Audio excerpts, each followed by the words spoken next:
have something special for you. The following comments are not mine, they are from a thread on a website called Reddit where someone had an interesting question to ask about moving to the Philippines. People who have moved to the Philippines. I have a few questions for you. How did you find it? How did you make friends? Are you ever lonely? What was easier than expected? Harder? What are the big differences between a first world country and the Philippines in everyday life? Well, I'm here waiting for my wife's visa to process and I'm seriously considering retiring here. I'm in my mid-30s but I want to retire early. If I were to stay in some of the nicer areas I could easily live to a very high standard where most of the negatives I mention here wouldn't be an issue. I'll start with the positives. Caveat: generalizations. Filipinos are the most generous and friendly people I've met in all of my travels. There are so many beautiful places here, comparable in many respects to Hawaii. I've also never traveled to a place where so many people sing or play an instrument. As a music lover, that's awesome and it's a good way for me to make friends. Your money goes a long way here. The negatives: these are generalizations. Inefficiencies. A lot of stuff I could do super quickly, e.g. gov paperwork, banking, etc. in the developed country are complicated and difficult here. There also isn't as accurate information online, so I often have to actually visit the office to find out what I need. Where I live, this can be 2 to 3 hours out of my day and require a second trip later if I find I didn't have an item they need. To be fair, this is true in every developing country I've worked in, and it's better than here than the Middle East for sure. Still, I often lose whole days of my life here traveling to Manila or cities nearby to do paperwork. A lot of it is stuff that I wouldn't need to do frequently once I'm settled here, but it's a pain early on. Having moved abroad several times for work or education, I have a broad base of comparison. Begging: I don't particularly like beggars following me for half a kilometer, continuously position themselves to block my path while yelling at me, grabbing me to get my attention, or singing songs loudly at me. Price increases because you are a foreigner. Just because I'm American doesn't mean I want to pay 3x, 4x more for an item. Sanitation. Obviously this varies by where you are. In nicer areas this will be no problem, but a lot of places I've been don't have garbage collection and you are really lucky to find clean bathrooms with soap. If you have ever worked as a chef, waiter, etc. in the US, you'd find the standards at a lot of places pretty appalling. It's hot and humid. It's winter here and it's above 90 every day with high humidity. Obviously not every place is like this, but a lot of the country is. TLDR, it's a great place and I love it here, but it isn't perfect. It's my time to shine. Background information: I am a 31-year-old white American male who has been living and working in the Philippines for the last 2 years. Also, I am a Mu'alif Muslim, revert to boot as well. Here is my take on life in the Philippines. Pros. Filipinos are very accepting people in general. One of the biggest strengths the Filipino people have is that you guys are super mega tolerant of other folks. You can be white, old, fat, gay, trans, black, Korean, Muslim, pabebe, or anything under the sun, and for the most part nobody cares at all. I remember during my first week here I saw an old white guy and his Filipino gay lover holding hands at SM Megamall without any fear or shame. I looked at them and noticed nobody was staring or making comments. Plus it helps too, you guys aren't super nationalistic or xenophobic like so many of your neighbors looking at your Indonesia. Keep up the good work on that front, because in the end we are all people despite our appearance, nationality, political orientation, and fashion sense. Cheap. The Philippines is much cheaper than most other countries. For example, you can rent a condo at a place like Eastwood for 15k PHP. I got lucky and got a furnished unit for 15k, at the most it's around 20k. In a similar location in Indonesia it will cost you around 6 to 7 million rupiah unfurnished. The only thing that is expensive here is electricity, but apart from that everything else is doable. From cheap taxis, I prefer jeepneys, but if you are in a hurry then Grab or Uber can be a lifesaver for you and your wallet. Affordable food, very cheap alcohol. I don't drink except for a few times to be polite in front of company. But a bottle of Jack Daniels is about $25 here, while in Indonesia it's almost $100 due to the 140% sin tax there and affordable flights to different parts of the Philippines. Food. Finding halal food can be quite a challenge here since you guys love baboy and alcohol a lot. Luckily there is shawarma all over the place, and more Middle Eastern restaurants are popping up. However, I really do like chicken adobo and champurrado. Yes, with the yo too. A lot of eateries use too much salt or sugar, but if you can find Filipino food that is cooked properly without too much salt or sugar, then it can be really good. Sinigang with shrimp is lovely as well. Filipino coffee such as Barako is quite amazing, and you guys really need to get fresh beans from Amadeo at least once in your life. You will thank me. Work visa. It is hard to get a job here as an expat, but the work visa process is actually very easy. It took my employer less than a week for me to get my visa and AEP card. Unlike in Indonesia, it takes 3 months on average if no delays. Often there you will have to work illegally until you go to Singapore to finish the KITAS process. Being a Muslim here, I am a revert, and when I tell people and show them that I am a revert, their reaction is priceless. I'm a minority within a minority that is also a minority. Apparently there are almost no Kano reverts, at least in Luzon. Probably in Mindanao there are more at all here, and people really get excited. You can even get discounts too. I went to Boracay 2 months ago and the Muslims there gave me discounts, for example 12k for tourists, 8k for locals, 6k for Muslims. Even at St. Francis Square I don't get ripped off as much when they find out I am one of the Ummah. The Muslim community here is very open to the fellow Muslims, but I notice there is a feeling of animosity and distrust between the Muslims and Catholics here, but just a feeling. Fun fact, people thought I was an Arab or Lebanese person rather than American, even though I am a super pale blue-eyed white man with a slightly red beard. One big difference though is compared to Indonesia, the Muslims here don't care that much about Christmas or Christmas carols.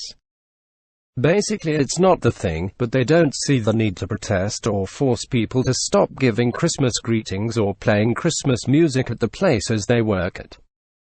Very different from Indonesia, where a lot of people, if not in a big international mall, would get quite butthurt even if you make the sin of saying Merry Christmas to them. Cons. Internet here is terrible for the most part.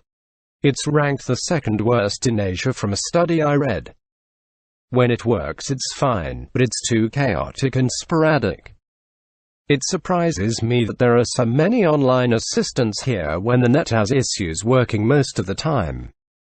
Customer service. People are polite here, but customer service can be quite frustrating. 9 out of 10 times when you order at a restaurant, either you'll get the wrong thing, your order gets messed up, or you get the "Walang stock po" come up after waiting 5 minutes. I understand staff barely gets paid anything, and employers are stingy fuckers. Still, at least if you don't like the job, just do the best you can since we appreciate your hard work. Also, if you call PLDT or any other service on the phone, you wait over 30 minutes, and the staff either can't help you or they just hang up abruptly.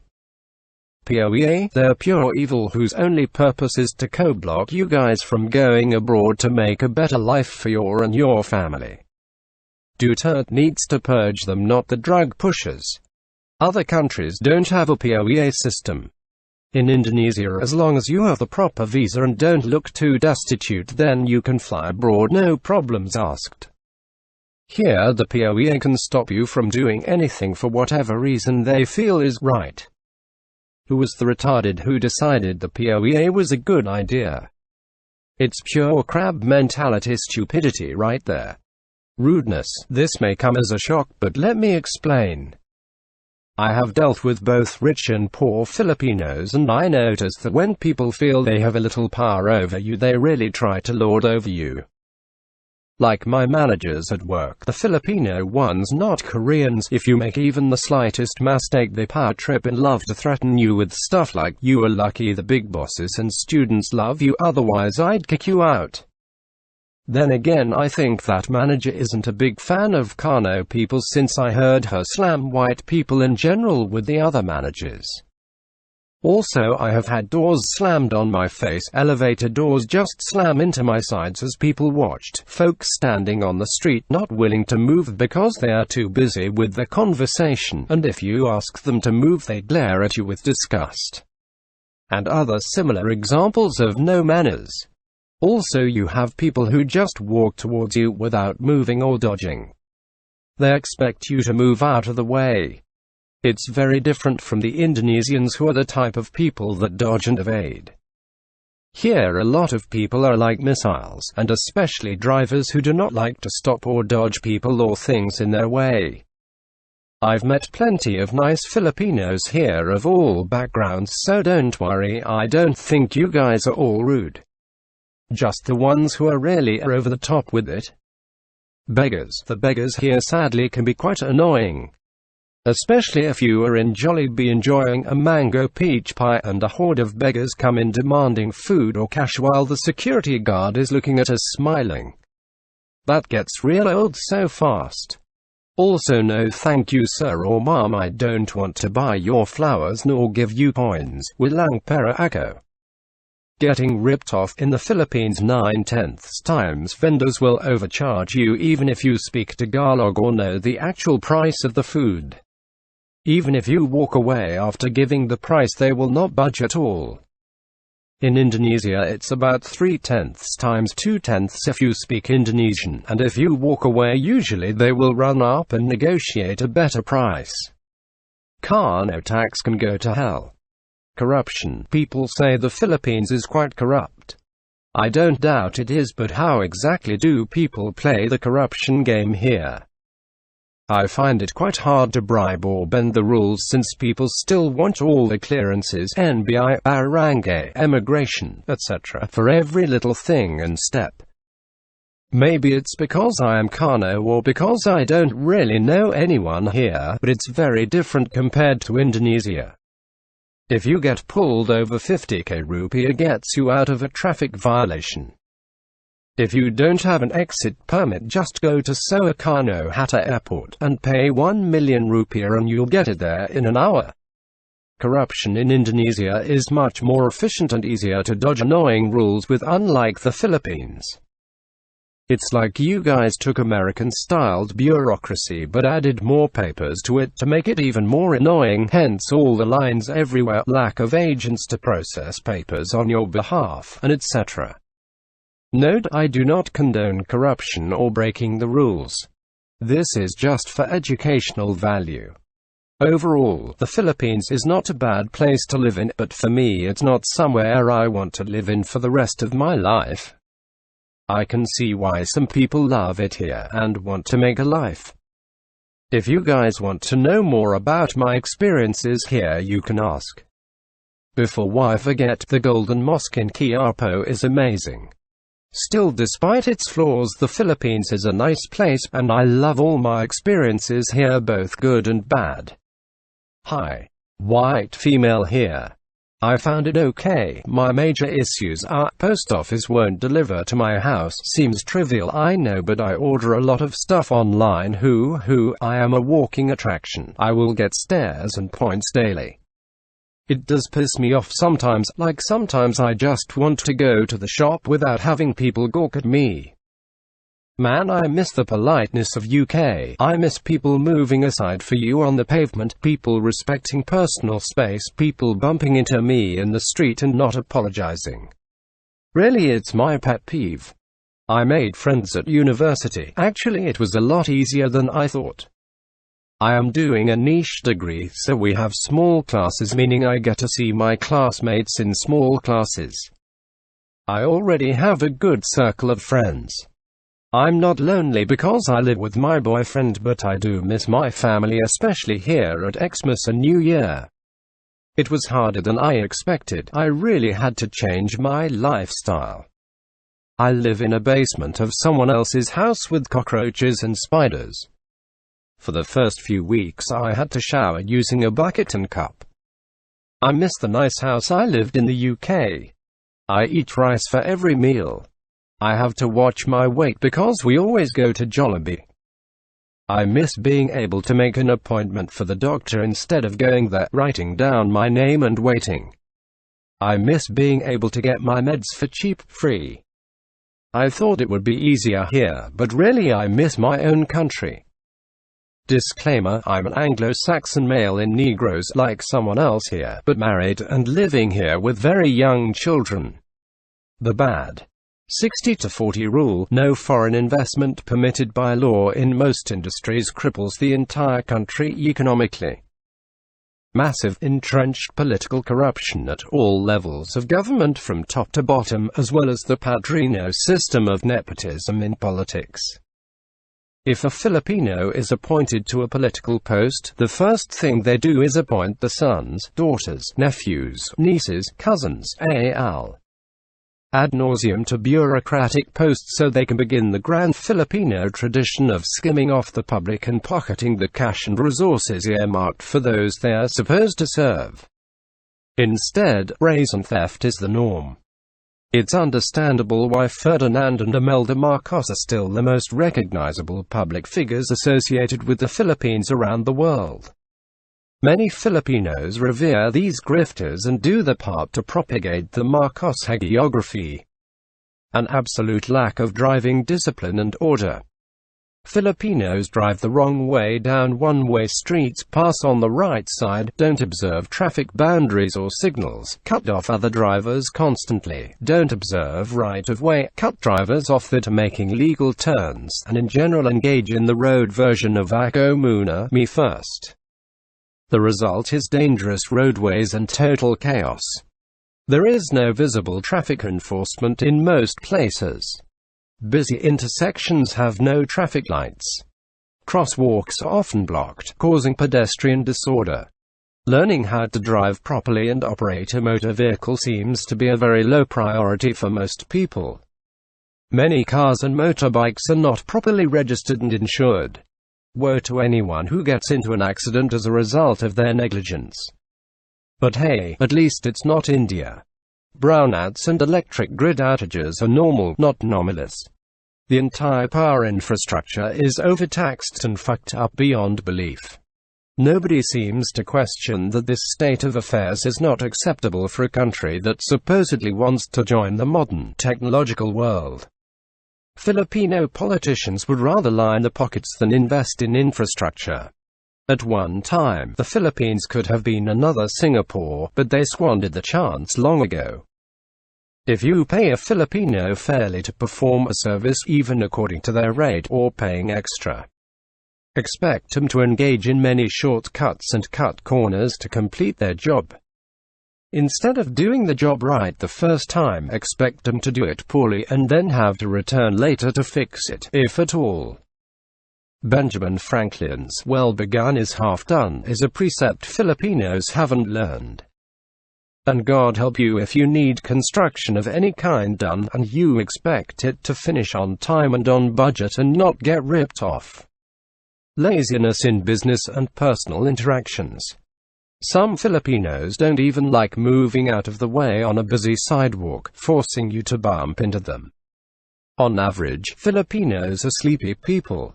They'll sleep anywhere and at any time, including when they're supposed to be working or serving the public.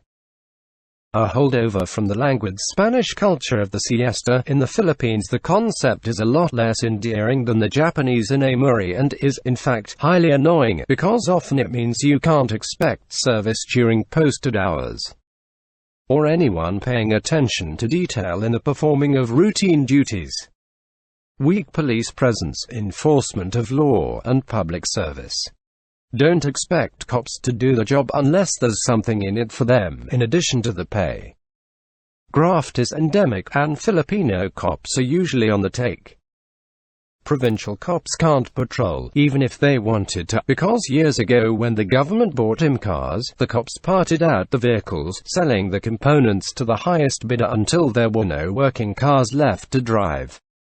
No surprises there. Duterte's EJK extrajudicial killings prove that the Philippines has a very weak commitment to rule of law and habeas corpus, even though the Constitution requires them. Filipinos have no confidence in their own justice system.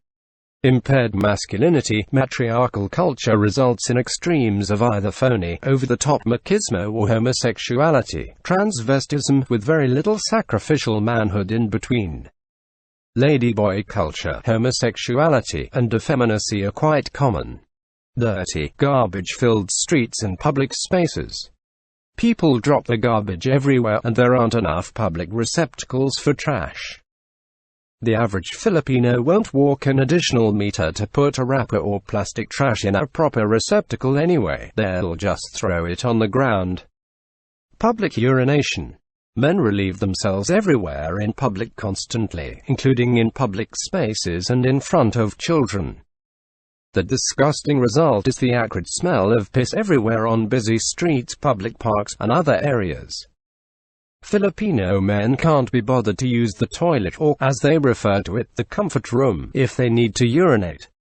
This is another example of how impulse control is non-existent in the culture.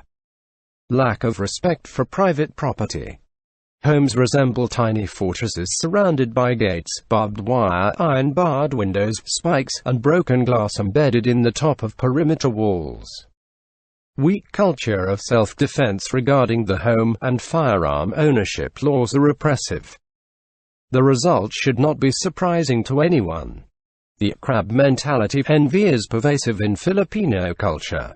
Better to pull down successful people than build up and help those who aspire to a better life. Such is the Filipino psychology. Low water pressure in many suburban municipalities, even when you're paying for normal water service. Bafflement if you suggest to Filipino service providers that you're paying for 24 per hour's water access. The result is that you have to plan your bathing, cleaning, and dishwashing around Filipino failure of municipal services, instead of being able to do those routine chores when you need to do so. Dogs barking constantly at night. Filipinos never seem to ask themselves, if everyone in my neighborhood has a dog that barks, what good is another barking dog going to be? How is an additional noisy dog going to make their homes safer? Massive numbers of stray dogs. A public nuisance, even for animal lovers. You see them everywhere, eating garbage on the streets and strewing litter everywhere, as well as fouling the streets, since nobody cleans up after them. In the Philippines, stray dogs breed at the same rate that poor people seem to breed. Personal and overly grandiose titles are more important than what you know. It seems to be more important to have "ati" as a prefix to your name than actually doing the work of an attorney, and knowing how to write a brief. PUVs load and unload anywhere despite signs to the contrary, no unloading and loading. Constant jaywalking, exacerbated by absence of driver discipline and respect for crosswalks. Public spaces, like sidewalks, commandeered by calanderias, eateries, and small businesses with no legal repercussions whatsoever. The result is that the public must walk in the road instead of the sidewalk, which was built with public funds. Waiting till the last minute to do everything when there's plenty of advance notice and time, whether it's paying bills or election registration. This causes congestion on the due date. Short-term thinking. The Philippines is the ultimate example of Banfield's The Unheavenly City. No long-term planning, budgeting, or infrastructure. Half-finished and abandoned public projects dot the landscape. Engaging in constant, time-consuming, and wasteful transfers of resources to solve problems instead of fixing the root of the problem, e.g. It's better to carry canisters of water up a flight of stairs to the bathroom every day instead of simply fixing the pipe that delivers the water to the upstairs bathroom. Rampant anti-intellectualism. Wow. As a response to anything thoughtful or smart. Education is a means to a qualification, not the other way around.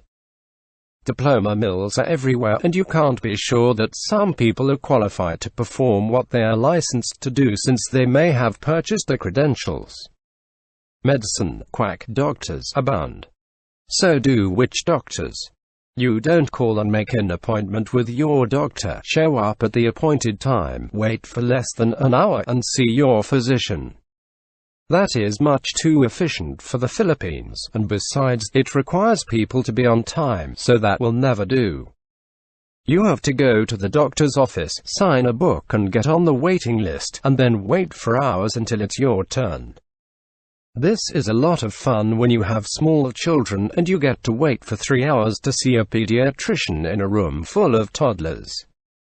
Security. Appearances are often more important than reality in the Philippines, and this is rarely more true than in the case of uniformed security. It would be more accurate to call these employees glorified doormen, since the main purpose seems to be to open the door and greet you. Actual security is not a consideration. They'll let a horde of street urchins or beggars into a restaurant where you're eating and smile at you like idiots while you're disturbed at your table 10 feet away. Or they will be texting when they should be identifying and kicking out pickpockets and other scammers. At the big aircon malls like SM, they'll poke a stick in your bag and operate the metal detector or paddle scanner, but this is also just for show. If any trouble should occur, these people will do what you'd expect any low-paid employee to do: nothing. Plan accordingly. There's a sense that Filipinos are just like any other people. In some ways, though, they're unique. Originally the above post was a lot longer, and I included the great things about the Philippines. But it got too long to post, so I'll have to do a separate post about the positive things here later. And there are a lot of positive things that offset some of the bad stuff I talked about above. So keep that in mind if you think I'm some kind of hater. I'm just trying to keep it real here. Another thing, it's bad form if you're an expat here to be the angry white guy. Nobody likes that, and who can blame him? Besides, if that's your attitude, you'll never enjoy it here.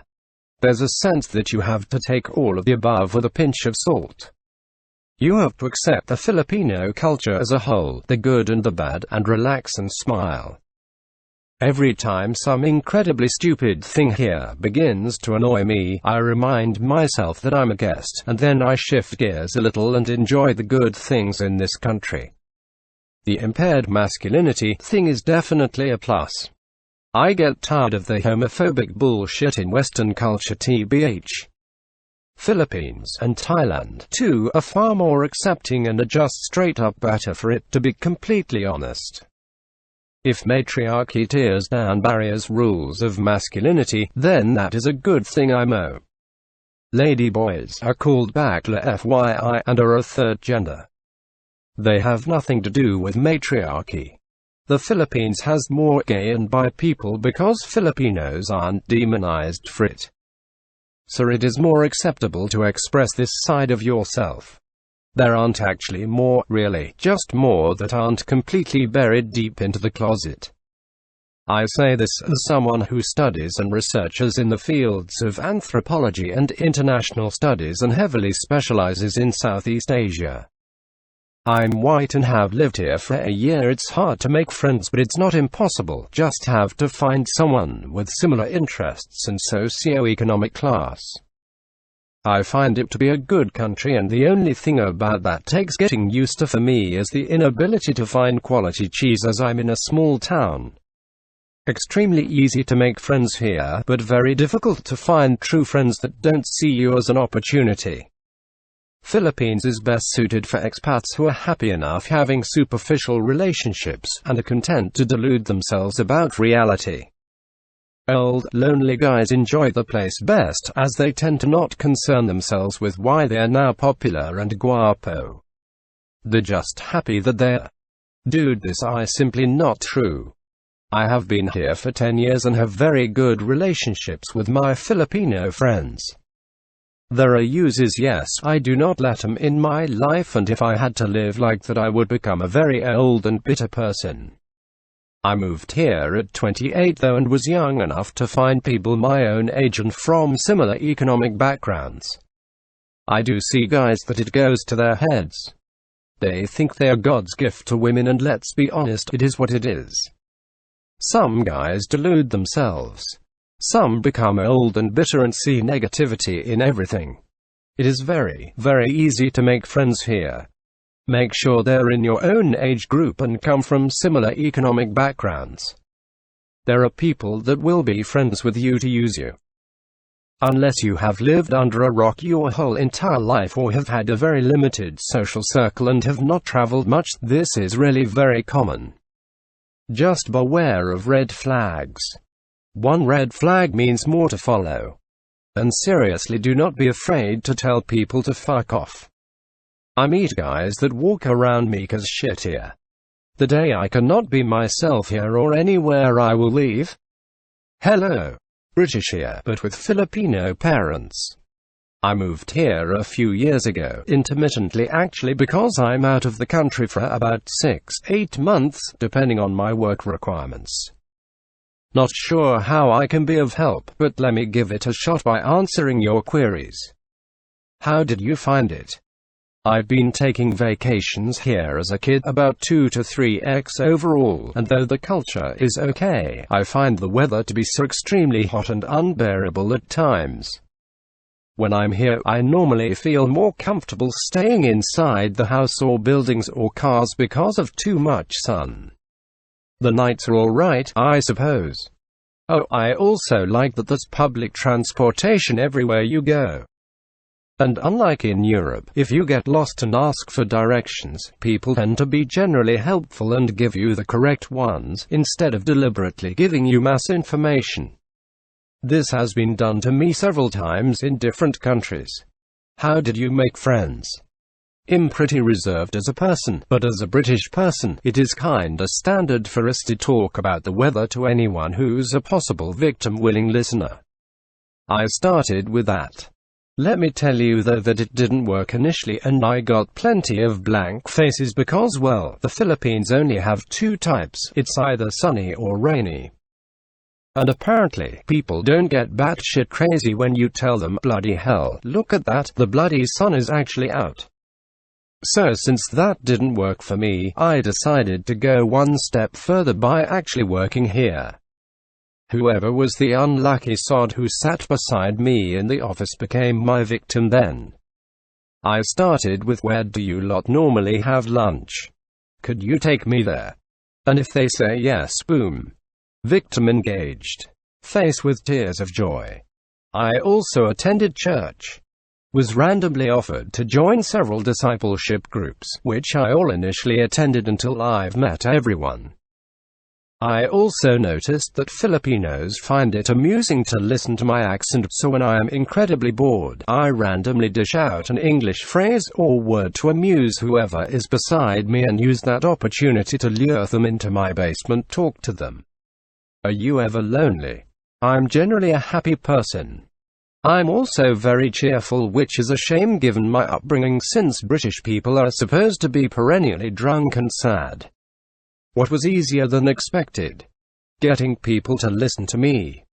I can't tell you the number of times when people have actually let me cut in line, gave me free groceries when I go to 7-Eleven or Ministop, the jeepney driver not making me pay for my fare, making my colleagues do favors for me, score a date on a boring night, get late too, etc. just because of my Londoner accent. Even if I have gained weight, these advantages were still recurring. Harder. The language and my accent makes something harder for me. There were some instances when cab drivers would ridiculously charge me because they thought I'm an idiot. I can understand the language, by the way, and use it fluently when writing, but speaking it is way harder than expected. I remember a day when everything at work overwhelmed me and a mate suddenly talked to me in Tagalog in his normal speed when I suddenly burst crying because my mind was having a hard time comprehending everything that was said in that speed. What are the big differences between a first world country and the Philippines in everyday life? This question is erroneous if you are pertaining to the capitalist and industrialized countries, since Sweden and Switzerland were also third world countries after the World War II. But anyway, compared to the UK, it's pretty hard to answer this because the cultures are so diverse. It would probably be easier for me to discuss the subreddit of RPH in summary than do this. It all boils down on how adaptable one is. Here's the promised upsides. Some things are easier than I expected, like shopping and getting around without owning an automobile. The good. Filipinos, all things being equal, are some of the friendliest people in the world. I don't agree with other people in the thread who say it's hard to make friends here. It might be hard to do if you don't stick around long enough, but that's true of any place. They also tend to be gregarious and generous people, which, when you consider what the per capita income is here, never ceases to impress me. The food is amazing. I could write a page about this, so I won't. Special mentions are the seafood and the more exotic varieties of tropical fruit. The Philippines is a beautiful country rich in natural resources. You don't have to travel far to find some truly spectacular places. Even if you limit yourself to the Visayas, you have loads of amazing little islands and places like El Nido and the Chocolate Hills. There are too many to mention. People tend to be more family-oriented than they're in the first world. Filipinos have a high view of the family unit and they love children here. Everywhere you go there are kids, and almost every public activity has some kind of contingency for them. Women tend to be more domestic-minded than in the West as well. Music is a huge part of the Filipino experience, and everywhere you go you'll find various types of musicians. Singing is popular here as well. Filipinos love to express themselves through voice. It's relatively easy to travel domestically. There are many options available. There are many beautiful women in the Philippines. This is what initially hooked me, and I'm still hooked. Enough said. If you prefer warm weather and don't care about missing out on snow, you'll like it here. The Philippines is eternal summer. I've never felt cold here, not even once. Hey, I'm a Filipino, but grew up in Malaysia. I moved in the Philippines in 2012, and am moving out to the US in a few months from now. I didn't really make much friends apart from the ones I have in high school, workplace. Mostly because I don't really socialize with others outside school, and only made friends through connections and introductions from other friends. As for the culture, yeah, it took a little getting used to. People in Malaysia, or Singapore for that matter, are more stoic in terms of their approach to things. You don't see people showing their emotions easily when they are faced with an enormous amount of pressure. They keep to themselves. Whereas for Filipinos, you tend to see them crack up easily. I think telenovelas and reality shows here play a big part in them, as there tends to be a lot of emotional moments. One thing I just don't really like is the chismis culture and how people use it as a topic of conversation. Or maybe I just haven't mixed with the right people to know otherwise, ha ha ha. I also don't speak Tagalog that well, so I feel that people tend to see me as a Konyo. Is that what you call it? Or my Tagalog is very white people sounding of some sort. It's not a nice feeling, but hey, at least I'm trying to speak the language. Lots of people here worship people with fairer skin, or white people for that matter too. It's real weird. Overall, Philippines is a lovely place. I feel like I could have done so much more here during my stay, but I guess my friend circle didn't really allow for that. I suppose I made more enjoyable memories in Malaysia, but that's probably because I grew up there. I got a question too. How hard it is to land a job that's comparable to salaries here in the US. somewhere around 100,000 Philippine pesos and up a month. That's almost impossible. The salaries here in Pi will be much lower compared to any job in the US. The per capita income here is around $1,700 for comparison. Biggest negative difference: littering, corruption at the local level that affects people personally, environmental destruction, no protections for low-level workers, lack of zoning enforcement, entitled wealthy and politicians with zero regard for human life. Murder used too often to gain advantage. Pros: wonderful people, beautiful women, beautiful landscapes and beaches, young and growing population and economy, lots of opportunity if you can do business, extremely affordable property, and the farming is great, 3 crops per year. I left the US and I haven't missed it once. I came here for medical school from the States 3 years ago and it's been quite a journey. But it can be distilled to this: the most basic thing that has helped me build strong lifelong friendships has been to embrace the language. The ability to communicate not just clearly but effectively is essential. Many Filipinos understand English well and can converse with you, but most prefer speaking Tagalog. The way you understand the personality also changes from English to Tagalog. This obviously depends on where you are, and English has its uses, but the default is the language of the land. Especially if you look foreign, you'll be judged as to not know Tagalog, and many people will immediately see you as difficult to talk to, hard to understand, etc. Put yourself as the student in your day-to-day interactions with Kuya, security guard, or the barista, or the driver. With your coworkers, make a notebook with notes on the new words you hear and try to use them. It don't matter if you're incorrect, they'll correct you out of good nature. And you'll be respected and put on a level that exceeds the average foreigner. Do this every moment on the reg, and in a few days I'm sure you'll start to have a better feel for everyone, the culture, and begin to think like a Filipino. Once you start getting that feeling, you'll begin to make friends out of simple interactions. Hope this helps. Just a tidbit that has made my life so much richer here. It took me about 6 months of crying and adjusting and wanting to go home, but I got the hang of it and have no regrets. Start with "Kamusta po kayo?" How are you, sir, mom, and then notice how they'll open up to you. Edit: realized that this was aimed to foreigners from Filipinos, lol. Oh well, I'll keep it up anyway, haha. Still need to work on my communication skills. Cheers.